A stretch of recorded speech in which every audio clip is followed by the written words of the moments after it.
The president of Dangote Group, Aliko Dangote, says he is willing to give up ownership of his multi-billion-dollar refinery to state-owned energy company NNPC Limited. Mr. Dangote spoke following a dispute with regulatory authorities in Nigeria. While his refinery is supposed to help Nigeria reduce its reliance on fuel importation, it's also supposed to help the country save up to 30% of foreign exchange spent on importing products. All this is in jeopardy with difficulties in sourcing crude oil. Dangote says companies are either demanding outrageous premiums before agreeing to supply crude or simply claiming the product is unavailable. Also, the Nigerian Midstream and Downstream Petroleum Regulatory Authority has alleged that Dangote Refinery is supplying substandard products. The refinery says that's not the case. Well, for more, I'm joined in the studio by Olabode Sowunmi. He is an expert in the oil and gas sector. Thank you, Mr. Sowunmi, for joining us. Thank you. Good evening. So you must have been following the controversy with the Dangote Refinery a lot of recent between the NNPCL and the Nigeria Petroleum Regulatory Authority. What's your sense of what's going on? Let's start first of all with the allegation of substandard products. I'm sure this is not new, it's been simmering for a while, but it blew open last week. What's your sense of what is actually going on here? Okay, thank you. There are a number of issues at play. So it depends on the perspective for which one wants to take it to actually break down the issues. So I'll first want to talk about licensing in itself.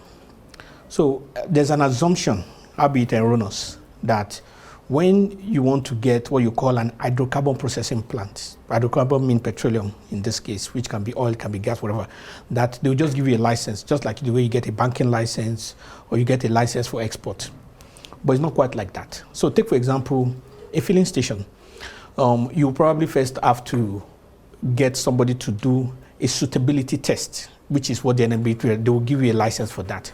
Then you can go up and buy that land. Then when you buy the land, you bring in your plan and all that. They'll give you a certain license for that, then they watch you sink in the tank and all that. In other words, licenses before you get the license to operate, which is the final one for a filling station, follows the process. Okay. In the case of Dangote. So that's why the CEO of NNPDRA, Mr. Farouk, said Dangote Refinery is yet to get a license to operate. Is that where you're going? So for me, I don't want to get into the direct issues. Right. So what I want to do is to analyze the issues based on the facts, and then people can make up their opinion. They can make up their mind on what the issues are. So in the case of Dangote, there are about 7 steps for him to get the license to operate.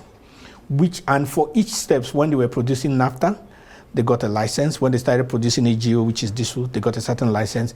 There's a license they are to get when they do the desulfurization of their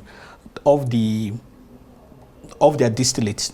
In other words, at the moment, because of the type of crude that Dangote is buying, which is the WTI, the one from the United States. Yes, that is not as rich as the one that we have.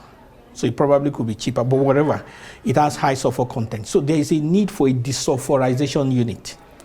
That desulfurization unit is not something you buy off the shelf. It is something that needs to be fixed in there. And it's my understanding that it should be finished in maybe about a month or 2.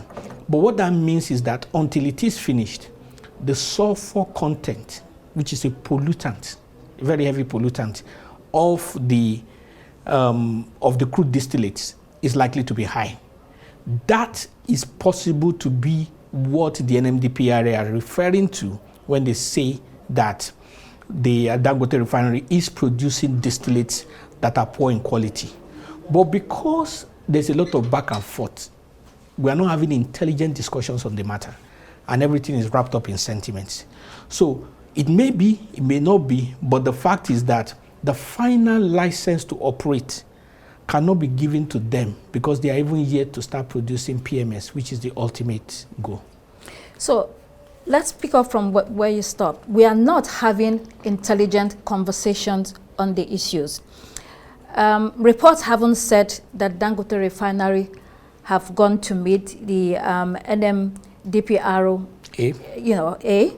to discuss what's going on or to even issue them the license. So how do we proceed from here? How do we have that conversation that will help us to solve this problem and put a lead on it? Okay, so there are also, this is an industry. So it's just a little bit more than Dangote and the regulator and all that. So there have been a lot of conversations that have been happening in this industry since 2021, which is basically has to do with since the promulgation of the Petroleum Industry Act, which was basically the law that metamorphosized the industry. So I think as of 2017 or so, these are all verifiable facts. The Standard Organization of Nigeria came up with a certain standard of what the diesel and petrol in the country should be. So they tried to implement it at that time, but there were concerns, some of it over cost, some of it over importation regulations, and that was put at bay. But however, I think it was in 2020, the ECOWAS heads of state passed a law, a resolution among themselves, that anything that is imported within the West African coast must follow a certain standard. Those are facts that were on the matter. I think as at early this year, the same regulator and MDPR in this case called for a meeting of those within the downstream operations who were importing diesel. You will recall that the Dangote group itself were also importers as of January this year. I think they stopped at February. They were also part of the importing crew. And in that meeting, reservations were raised about potential conflict that could result from the issues with the refineries and all that. So basically, at the end of the day, it came to a brickbat between that man and some of the other people, primarily because they believed that imposing the standards on them was to be an unfair advantage for Dangote. So what I'm saying, it can be verified. In fact, there were caustic letters, to my understanding, that were sent. I mean, I didn't see any, but I heard. I mean, we hear things in the industry that were sent to the regulator, accusing them of being biased in the favor of Dangote. Right. So, but that was as at that time. So, but basically, after all of that, there came another meeting. In that meeting, as at the time when Dangote had started producing, there was one of the importers who was livid. And in his own case, he said that he had collected or bought 2 vessel loads of imported, that's diesel from them. And that at the point of just starting to refill into into the barges, Dangote reduced the price from 1,200 to 800. That was when they announced it. So as far as they were concerned, that was a calculated attempt to take them out of business, because basically they have spent so much billions, which are also based on letters of credit and all that. So those were complaints that went to the regulator. You know that the regulator operates in an air of confidentiality. So it is not everything that they know that they can bring to the public, but those were there. So in that meeting, it was feisty. There were concerns and there were a number of things that were also raised in there. But however that meeting ended, there came a need for there to be independent meetings between the regulator and the refiners in this case, based on what they needed to do within the Petroleum Industry Act. Okay, it's good that you mentioned that Dangote is not the only player. There are so many other players within the industry. Oh, there are. Although we're just discussing, this latest brawl between him and the authorities. So he says the sulfur content in his diesel is very high, it's very low, or it's of good quality or good standard. Then the government counters that that's not the case. So in this circumstance, do we need an independent verification or independent investigation to verify what is actually the truth? Okay, so it's not that complicated. Right. Okay. There's first the science aspect, then there's the issue of regulation, law, and governance and all that. So sulfur is a distinct part of the petrochemical it is in itself. So this is basic chemistry now. So when they say hydrocarbons, they call them hydrocarbons because they are different variations of hydrogen and carbon. However, when you have sulfur mixed in it, because sulfur is an independent, different element, when you have it in it, it has the tendency to combine with oxygen and hydrogen to either form hydrogen sulfide or SO2 for that sulfuric acid, which means that when it's released into the atmosphere, it can mix with the rain to form acid rain. It's part of the things that pollute them. That's why hydrocarbons that have sulfur are cheaper, because they are less desirable. Now, if it is true that the Dangote refinery does not have installed a desulfurization plant, there is no way, it is not chemically, scientifically possible for them to remove the sulfur part by simple fractional distillation, because that is the process of what happens there. The process of removing sulfur is different. The only way that will have been possible is if they have a desulfurization plant. That is from the science aspect of it. Now, on the issue of governance versus private sector, there must be governance. There must be an independent regulator, just by law. And that is why courts exist. In other words, if, for example, you are part of the broadcast industry, there is Nigerian Broadcasting Commission, you can have issues of disagreement with the NBC, which is normal in terms of room. But if you have issues of disagreement with NBC, the way forward is not to take the law into your hands, is to go to court or some kind of higher authority. Because there is a regulator, there must of necessity be a place for them to play. Yes, Dangote could have produced samples which are correct. However, it is not his place to determine what is correct. So a student, no matter how brilliant, no matter how the person has studied, no matter how well he has written in the exams, cannot mark his own script. So you're implying that if Dangote feels injured, he should head to court? That is one way. What I'm basically saying is that when you have a governing authority by law and by constitution, and you have conflict with those governing authorities, the solution is not to be a law unto yourself. There are other ways to go about it. From what you have explained, there's definitely health implications with all of this. So how are we able to put down the measures that ensures that there is consistency in quality across board? So that is where every stakeholder needs to do their job. So the issue within the oil and gas industry is not peculiar here.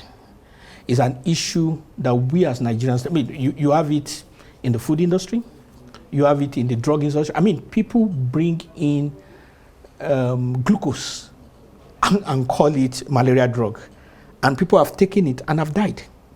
So what we have are business people and a culture of business that does not appreciate what happens when there are consequences to negative behavior. And that is why the nature of democracy and capitalism is such that they cannot leave society alone to the forces of demand and supply, to the forces of the capitalist.